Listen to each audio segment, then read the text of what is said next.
Hello everyone, welcome to our channel info nuggets. तो आज हम अगली थ्योरी पढ़ेंगे जिसका नाम है ऑपरेंट कंडीशनिंग या इंस्ट्रूमेंटल कंडीशनिंग। ये क्लास 12 साइकोलॉजी बोर्ड्स में भी आती है, बहुत सारे सीटेट टेट्स वगैरह इन सब में बहुत सारी एग्ज़ाम्स में आती है। ठीक है, अगर आप साइकोलॉजी पढ़ रही हैं और ये थ्योरी नहीं पढ़ी तो बस रहने ही दीजिए। हाँ जी, तो आगे बढ़ने से पहले प्लीज़ चैनल को सब्सक्राइब कर दीजिए। आपको यहाँ एजुकेशनल इम्प्लीकेशन, इसके लॉज और बहुत सारी चीज़ें पढ़ने को मिलेंगी। ठीक है, न्यू यूट्यूबर हैं, प्लीज़ सपोर्ट, ताकि हम और भी आपके लिए ऐसे ऐसे वीडियोस लाते रहें। Thank you. हाँ जी, तो ऑपरेंट कंडीशनिंग या इंस्ट्रूमेंटल कंडीशनिंग जो है इन्वेस्टिगेट की थी B.F. स्किनर ने। इन्वेस्टिगेट यानी उसकी खोजबीन की थी B.F. स्किनर ने। B.F. स्किनर जो थे, he studied occurrence of voluntary responses when an organism operates on the environment। अब B.F. स्किनर ने स्टडी की थी कि जो ऑर्गेनिजम्स हैं, यानी हम ह्यूमन बींग्स हैं, जानवर हो गए, जीव जंतु हो गए, जैसे कि पिजन्स, रैट्स, ये सब जो ऑर्गेनिजम्स हैं वो एनवायरनमेंट पे खुद से यानी वॉलेंटरी रिस्पॉन्सेस कैसे देंगे। अब जैसे हम पे दबाव डाला जाता है पढ़ाई का, तब हम जाकर पढ़ते हैं। जब तक सिर पे डंडा नहीं होता कोई इंसान कुछ काम नहीं करता है। तो B.F. स्किनर ने सोचा कि भाई ये तो प्रेशर में आके काम किया जा रहा है, क्यों ना इनकी वॉलेंटरी रिस्पॉन्सेस पढ़ें कि अगर किसी चीज़ पे किसी चीज़ का कोई दबाव ही ना डाला जाए किसी ऑर्गेनिज्म पे, तो वो कैसे रिस्पॉन्स करेंगे और कैसे अपनी लर्निंग को है खुद से डेवलप करेंगे। ठीक है, हाँ, तो नेक्स्ट पॉइंट है operants. He call them operants. Operants are those behaviour which are emitted voluntary. अब उन्होंने बोला कि जो ये इंसान काम कर रहे हैं ना, वॉलेंटरी एक्शंस कर रहे हैं एनवायरनमेंट पे, उनको उन्होंने नाम दे दिया ऑपरेंट्स। ऑपरेंट्स क्यों दिया? क्योंकि हम एनवायरनमेंट पे ऑपरेट कर रहे हैं। ठीक है, हाँ जी, तो ऑपरेंट्स वो बिहेवियर हो गए जो हम एमिट करते हैं, यानी कि निकालते हैं या दिखाते हैं। हमने कोई भी रिएक्शन दिया जो हम वॉलेंटरी कर रहे हैं, उनको ऑपरेंट्स बोलेंगे। Next point, Skinner conducted his study on rats, pigeons in special boxes called Skinner box। Skinner ने जो अपने एक्सपेरिमेंट किए थे और जो अपनी स्टडी की थी, ये थ्योरी लाने के लिए, वैसे थ्योरी तो गलती से आ गई थी, वो तो बस स्टडी कर रहे थे इन सब चीज़ों के बारे में। जो उन्होंने स्टडी की उसको ही थ्योरी में कन्वर्ट कर दिया। तो स्किनर ने जो अपने एक्सपेरिमेंट्स कंडक्ट किए थे, जो रैट्स पे, पिजन्स पे, रैट्स मतलब चूहे, पिजन्स यानी कबूतर, चूहों और कबूतर पे जो एक्सपेरिमेंट्स किए थे वो किए गए थे स्किनर बॉक्स में। स्पेशली मेड बॉक्सेस थे जो सिर्फ इसी एक्सपेरिमेंट के लिए बनाए गए थे। हाँ, तो आगे बढ़ते हैं। अब ऑपरेंट कंडीशनिंग और या फिर इंस्ट्रूमेंटल कंडीशनिंग का एक्सपेरिमेंट क्या था। A hungry rat is placed in the chamber. एक चैम्बर था, वही स्किनर बॉक्स था, उसमें एक भूखे से चूहे को रख दिया गया था। Which was so build that the rat could move inside but could not come out. जो चूहा है वो अंदर कितना भी घूम सकता है, ठीक है, अंदर जितना उसकी मर्जी उतना घूमेगा, पर बाहर नहीं निकल सकता। In the chamber there was a lever. अब लेवर क्या होता है आपको दिखा देते हैं, इसको हम लेवर बोलते हैं। अब जैसे कि बस में लगा लो या कहीं पे भी, इस लेवर को जब मूव करेगा ना चूहा, तो फिर ऊपर से खाने की ड्रॉपलेट आके गिरेगी। तो चैम्बर के अंदर एक लेवर था जो कनेक्टेड था फूड कंटेनर से। जैसे ही चूहा उस फूड लेवर को दबाएगा, वैसे ही ऊपर से खाने की कोई ड्रॉपलेट या जो भी चूहे का मनपसंद खाना होगा वो आके गिर जाएगा। When the lever is pressed, a food pellet drops on the plate placed close to the lever। जैसे ही खाने उसके लेवर को दबाएगा चूहा, वैसे ही फूड पैलेट या फिर जो खाने की कोई भी कोई छोटी छोटी गोलियां हैं या फिश है या कुछ भी, जो भी चीज़ चूहे को पसंद है, वो आके उसमें गिर जाएगी और चूहे को खाना मिल जाएगा। अब लेवर तो आपने देख लिया। नेक्स्ट है, ये ऐसा कुछ इस तरह का उसका बॉक्स था। अब जैसे ये बॉक्स है, यहाँ से शीशे का बनाया गया ताकि आप देख सकें इधर उधर। बाकी जो लिखा हुआ है ब्लर है, उसको छोड़ो, वो काम का भी नहीं है। साइड में फूड बॉक्स है, फूड बॉक्स में से इस बॉक्स के अंदर जिसमें चूहा है, ये वाला बॉक्स जो है, जैसे ही चूहा उस लेवर को दबाएगा, खाना आके बॉक्स के अंदर गिर जाएगा। ठीक है, आगे देखते हैं अब आगे क्या था। While moving around and paving the walls, the hungry rat accidentally presses the lever and a food pellet drops on the plate। जब चूहा भाग रहा था बॉक्स के अंदर, चूहे को भूख लगी। एक्सप्लोरेटरी बिहेवियर तो हर किसी जानवर और हर किसी इंसान के अंदर होता है। अब जब बच्चे जब घर पे अकेले होते हैं और पता होता है कि किचन में टॉफ़ियाँ छुपी हुई हैं, तो बच्चे भी अपना एक्सप्लोरेटरी बिहेवियर दिखा के पूरी किचन को दल देते हैं। ठीक है, तो टॉफ़ीज़ का ठिकाना पता चल जाता है। वही चीज़ इसमें हो रही थी। जब हंग्री रैट था, जो भूखा चूहा था, वो ऐसे इधर उधर घूम रहा था, तो उसने एक्सीडेंटली गलती से लेवर को दबा दिया। जैसे ही लेवर दबा, फूड पैलेट जो थी प्लेट पे आके, जो बॉक्स के अंदर प्लेट थी उस पे आके गिर गई। तो चूहे ने देखा कि भाई ये तो खाने की चीज़ मिल गई है, उसने उसको खा लिया।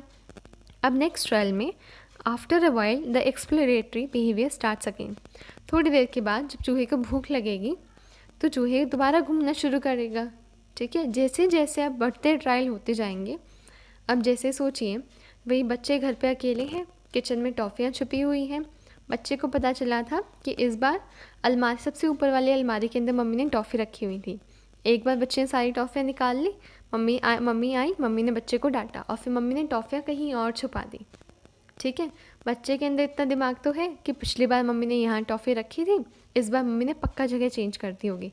बच्चा जाके वहाँ एक बार चेक करेगा, वहाँ टॉफ़ियाँ नहीं मिली तो दूसरी जगह पर देखेगा। ऐसे ऐसे धीरे धीरे करके बच्चे में समझ डेवलप होती जाएगा। धीरे धीरे करके उसको पता ही चल जाएगा कि मम्मी के पास ये 4-5 ठिकाने हैं, यही मम्मी छुपा सकती है और मम्मी के पास और कोई जगह ही नहीं है। तो वैसे ही जैसे ही चूहे को पता चला कि हाँ भाई, मैं जब भी इस जगह पे आता हूँ, इस वाली जगह पे, जैसे यहाँ पे चूहे ने हाथ रखे हुए हैं, मैं जब भी इस जगह पर आता हूँ वैसे ही खाने की जो खाना है वो बॉक्स के अंदर आके गिर जाता है। तो क्यों ना चूहे में ये समझ डेवलप होने लगे कि क्यों ना मैं, जब मुझे भूख लगे तो मैं इसी जगह के कूदने लग जाऊँ, खाना अपने आप बॉक्स में आके गिर जाएगा। यही सारी जो बात मैंने कही ना अभी, यही इस थ्योरी के अंदर है। As the number of trials increase, the rat takes lesser and lesser time to press the lever for food.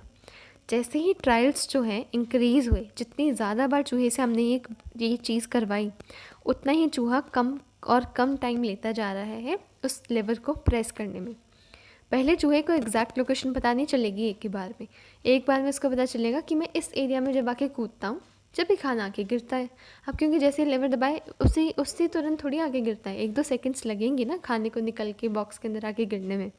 तो वैसे ही चूहे को धीरे धीरे करके समझ आएगी कि जब मैं इस जगह पे आता हूँ तब मुझे खाना मिलता है, फिर इस जगह के बाद जब मैं इस पर्टिकुलर जगह को दबाता हूँ या जब यहाँ आकर कूदता हूँ तभी आके खाना गिरता है मेरे पास।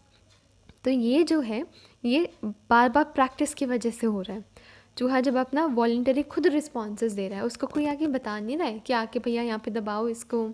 अब जैसे दूसरे वाला एक्सपेरिमेंट था सैलिवेशन डॉग वाला, उसमें तो डॉग से हम काम करवा रहे थे ना, कंडीशनिंग करा रहे थे उसकी। ये कंडीशनिंग नहीं है, यहाँ पे चूहा खुद सीख रहा है। Conditioning is done when the rat presses the lever immediately after it is placed in the chamber. अब इधर क्या कंडीशनिंग हुई उसकी, वो वहाँ पे डॉग वाली अलग, इधर अलग है। कंडीशनिंग यहाँ पे चूहे की ये हुई कि जैसे ही चूहा उस लेवर को प्रेस करेगा वैसे ही उसको खाना आ जाएगा। ये चूहे ने खुद वॉलंटरी रिस्पॉन्स से सीखा है, उसको किसी ने सिखाया नहीं है। हमने बस खाना रख दिया, लेवर प्लेस कर दिया बॉक्स के अंदर, चूहे को रखा और चूहा खुद वहाँ पे लेवर पे हाथ मार मार के खुद सीख रहा है, हम उससे कुछ नहीं करवा रहे हैं। So here pressing of lever is an operant response and getting the food is its consequence. अब operant response जिसकी पूरी स्टडी की गई है इस एक्सपेरिमेंट में, वो है प्रेसिंग ऑफ लेवर। अगर चूहा 2-3 दिनों तक लेवर ही प्रेस नहीं करता है तो पूरी कंडीशनिंग ही नहीं होगी, उसमें ये वाली फिर थ्योरी काम ही नहीं करेगी। ठीक है, तो अब जब चूहा उसको प्रेस करता है तभी उसकी कंडीशनिंग हो जाती है। तो प्रेसिंग ऑफ लेवर जो है उसका रिस्पॉन्स है और जो खाना उसको मिल रहा है वो कॉन्सिक्वेंस है। ठीक है, अब इसके लॉस पढ़ लेते हैं। एक बार दोबारा आपको पिक्चर दिखा देते हैं। हाँ जी, ये पिक्चर थी, इधर चूहा है, चूहे ने लेवर को प्रेस किया एक बार, उसके पास खाना के गिर गया। फिर धीरे धीरे करके ट्रायल्स बढ़ते जाएंगे और चूहे को जल्दी जल्दी पता चलता जाएगा कि जब भी मैं इस लेवर को दबा रहा हूँ तभी मुझे खाना मिल रहा है। ठीक है, अब आगे बढ़ते हैं। Laws of operant conditioning. Laws क्या है ऑपरेंट कंडीशनिंग के? शेपिंग सबसे पहला, it refers to judicial use of selective reinforcement to bring certain desirable changes in the behavior of the organism. Development of technique to shape the complex behavior by systematic reinforcing closer approximation to desired behavior. ठीक है, हाँ जी, तो shaping हो रही है इधर। जो अगर हम रीइंफोर्समेंट चूहे को दे रहे हैं, सोचो हमने चूहे के फेवरेट खाने की जगह उधर चूहे मारने वाली दवाई डाल दी, तो क्या ये पूरा एक्सपेरिमेंट हो पाएगा?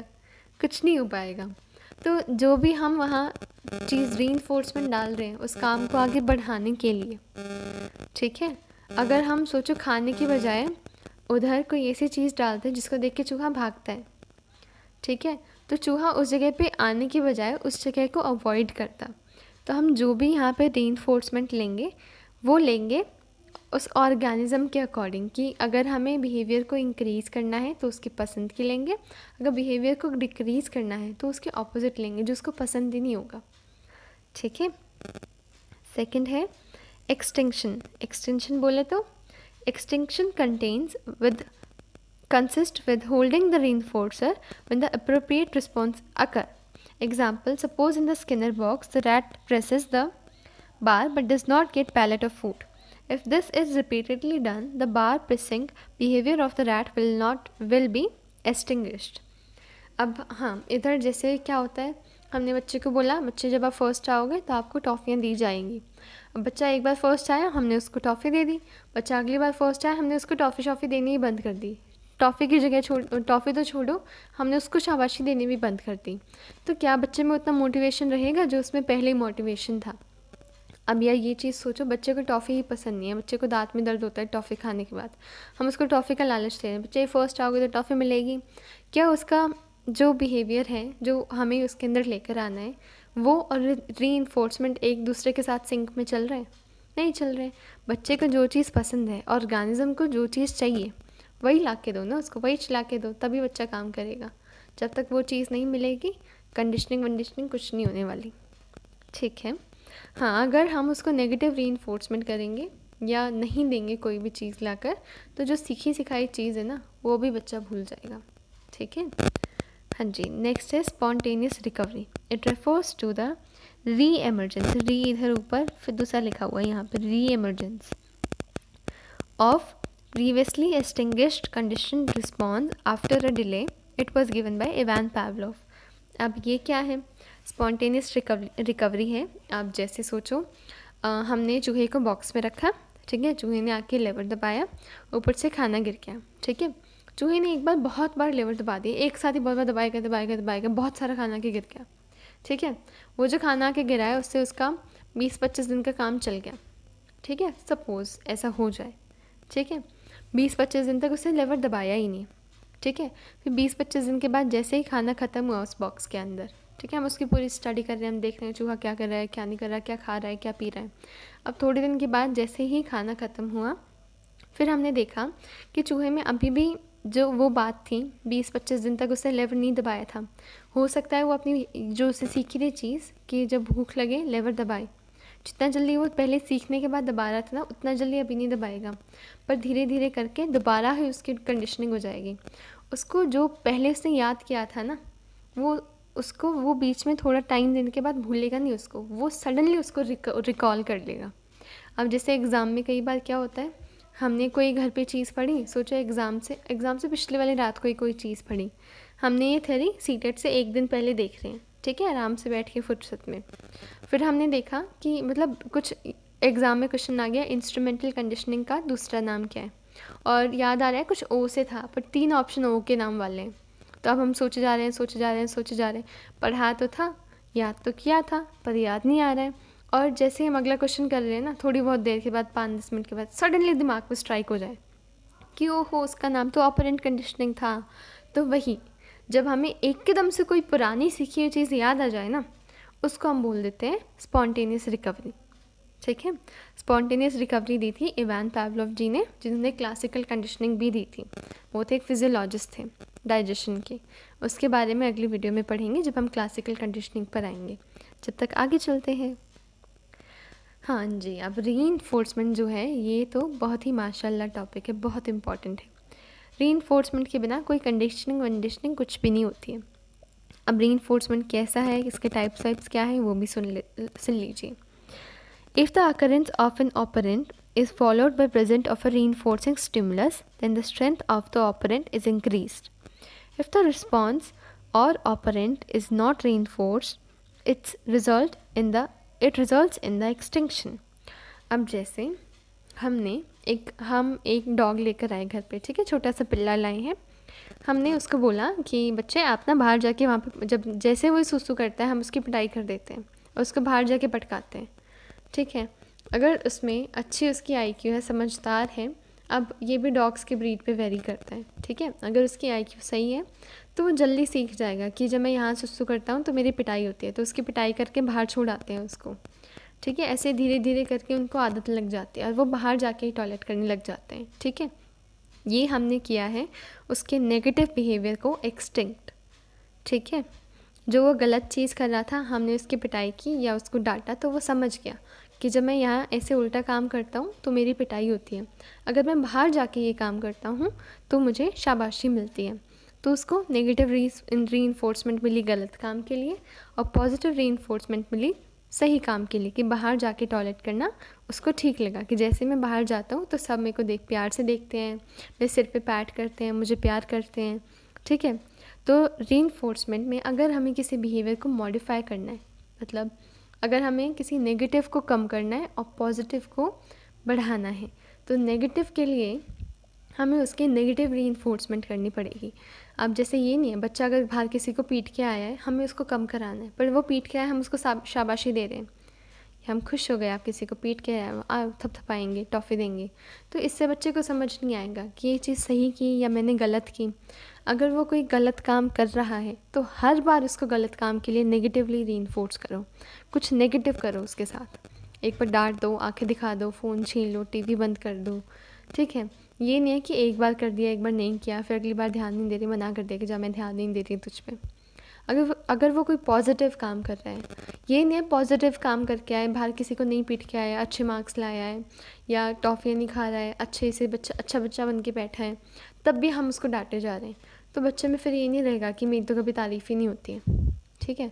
तो बच्चे को पॉजिटिवली रीइंफोर्स करोगे तो उसका अच्छा बिहेवियर मॉडिफाई होगा। अगर नेगेटिवली रीइंफोर्स करोगे तो उसके गंदे बिहेवियर मतलब हटते जाएंगे। सही ढंग से रीइंफोर्स करना है।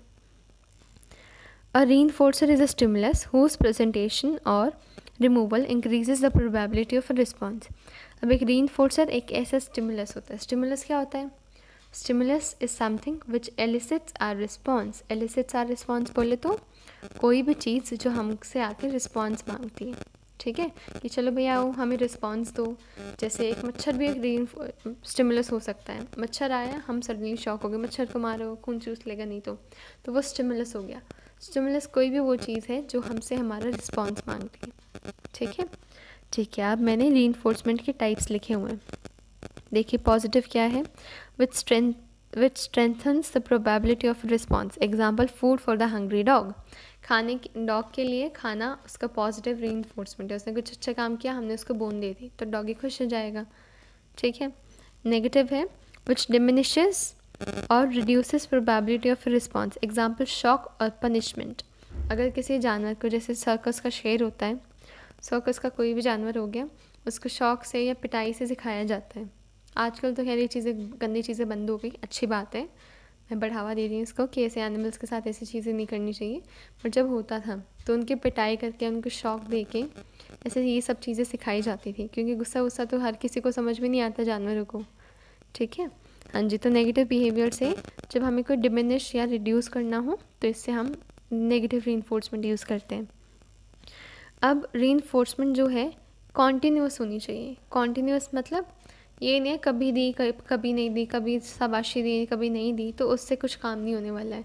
हर बार सेम रीइंफोर्समेंट हो, कॉन्टीन्यूस होनी चाहिए, फिक्स्ड रेशो में होनी चाहिए। ये नहीं है कि जितने का प्रॉमिस किया था उससे बहुत कम। बच्चे को प्रॉमिस किया था टॉफ़ी का पैकेट दिलाएंगे बर्थडे पे, बच्चे को एक टॉफ़ी ला के दे दी, उससे कुछ नहीं होने वाला बच्चे का। एक टॉफ़ी में तो क्या ही होता है आजकल, मुँह भी मीठा नहीं होता।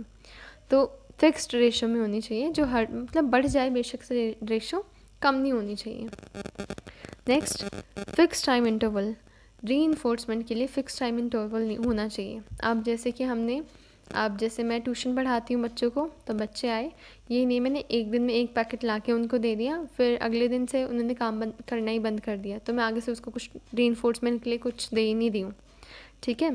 उसका टाइम इंटरवल ठीक होना चाहिए कि उनको 2-2 दिन का टाइम दे दूँ कि 2 दिन बाद तुम्हारा टेस्ट है, हर 2 दिन के बाद तुम्हारा टेस्ट होगा। अगर तुमने अच्छे से पढ़ाई की, अच्छे से रीडिंग की, तो तुम्हें टॉफ़ियाँ मिलेंगी, चॉकलेट्स मिलेंगी। तो बच्चे उसके लिए अच्छे से प्रिपेयर करके आएंगे। अब मैं लेकर आई 100 रुपये का एक पैकेट, अब मैं उनको 5-5 टॉफ़ियाँ हर दिन दे रही हूँ। वो एक हफ़्ते में ख़त्म हो गई। अब उसके बाद मेरे पास टॉफ़ियाँ ही नहीं है, मैं ला ही नहीं रही हूँ। तो बच्चे कहेंगे दीदी पहले तो देती थी, अब देती ही नहीं है। तो ये चीज़ गलत हो जाएगी। तो फिक्स टाइम इंटरवल पे फिक्स रेशो में कॉन्टीन्यूसली मिलना चाहिए। पार्शियल स्केड्यूल या वेरिएबल भी आप डाल सकते हो, आपकी इच्छा अनुसार है, सब चलेगा।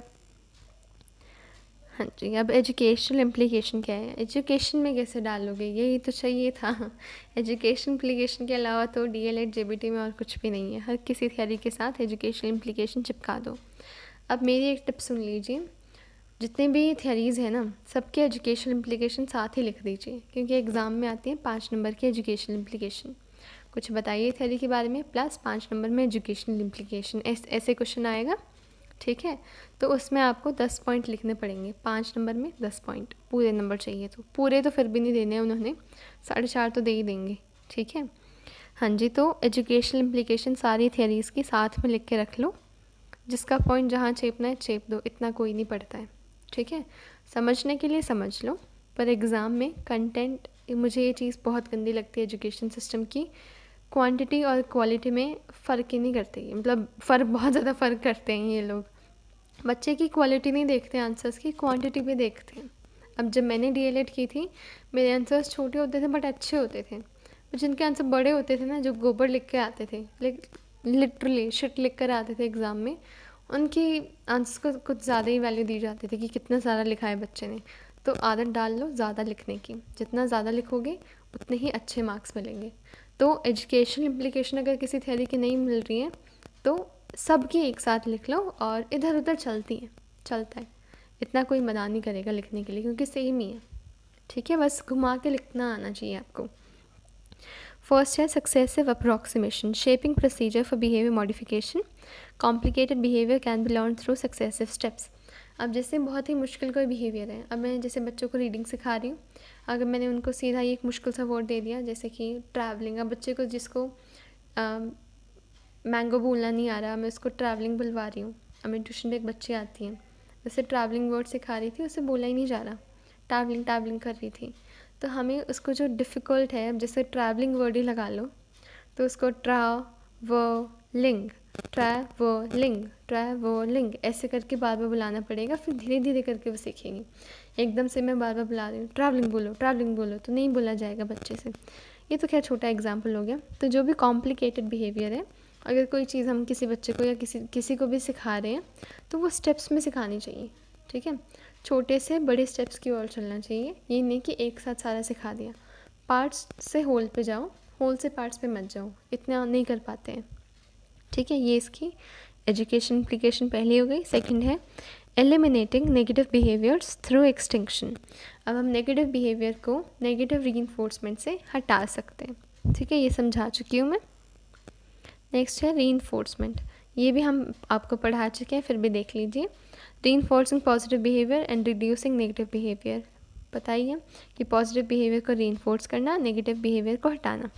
Some educators believe that whenever a child is systematically punished for certain negative behavior, that behavior tends to decrease in strength. जैसे ही हम किसी बच्चे को नेगेटिव बिहेवियर के लिए डांटते हैं या नेगेटिवली रीइंफोर्स करते हैं, तो वो बिहेवियर धीरे धीरे कम हो जाता है। ठीक है, ये चीज़ भी हमने डिस्कस कर ली थी। चौथा है फॉर ट्रेनिंग मेंटल पेशेंस। अब मेंटल पेशेंस को ट्रेन करने के लिए, लाइक छोटी छोटी चीज़ें सिखाने के लिए, बाल कॉम्ब करना, जो मतलब हर किसी का लेवल अलग होता है, हर किसी की IQ अलग होती है, उनके अकॉर्डिंग हम कंडीशनिंग यूज़ करके, ऑपरेंट कंडीशनिंग, हम उनको बहुत कुछ सिखा सकते हैं। फिफ्थ है emphasis on repetition and practice. अब चूहा अगर रिपीटिशन प्रैक्टिस नहीं करता तो ये थियरी का इन्वेंशन ही नहीं होता है ना, क्या पता आलसी चूहा हो सो जाए। तो रिपीटिशन और प्रैक्टिस पर बहुत ज़ोर दिया गया इसमें, और ये हम प्रैक्टिस और एम्फेसिस अगर हम बच्चों पर भी लगवाएं, लागू करें इस थियरी के ज़रिए, तो उनमें भी बहुत ही अच्छे मॉडिफिकेशंस हम ला सकते हैं। Helpful in learning complex activities, ये फर्स्ट वाला पॉइंट और ये वाला पॉइंट सेम से मैं ऐसे ही लिखना है एग्ज़ाम में। पॉइंट नहीं आ रहा, थोड़ा लैंग्वेज चेंज करो, लिख दो।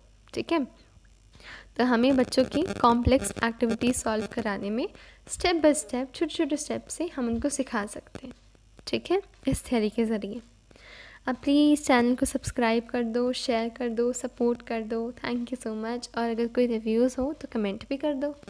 Thank you, have a good day, bye.